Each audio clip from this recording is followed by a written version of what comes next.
Hi යාළුවනේ වත් කුරුල්ලෑ නිසා දුක් විඳිනවද? කුරුල්ලෑ නිසා ගොඩක් දුක් විඳිනව නේද? මම ඔයාලට බෙහෙතක් ගියා මේ බෙහෙතක් නේ කෙමක්. ඒ බෙහෙත තියෙන ඔයාලා ගාම. ඔයාලා මේ බෙහෙත කියද්දි hina වෙයි. හැබැයි ඒක කරලා බලන්න. මොකක්ද නම් කරන්න ඕනේ? කරන්න ඕනේ ඒ බෙහෙත තියෙන ඔයා ගාම කිව්වොත් ඔයා විශ්වාස කරනවද? ඔයා දන්නවද ඔයා ඇඳන් ඉන්නේ යට ඇඳපෙන් ඔයා කුරුල්ලෑ ටික අඩු කරගන්න පුළුවන් කියලා? දන්නේ නැහැ නේද? මොකක්ද නම් කරන්න ඕනේ? හොඳට මූණ හොදලා යට ඇඳුම හොදලා ඉවෙලා යට ඇඳුමින් දෙපාරක් තුන් පාරක් මූණ පිහ දාන්නකො. කෙමක් වශයෙන්.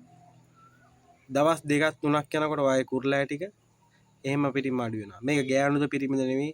Taman අඳින යට ඇඳුමින් කුරුල්ලෑ අඩු කරගන්න පුළුවන්. ඔයා කරලා බලන්න ඕන.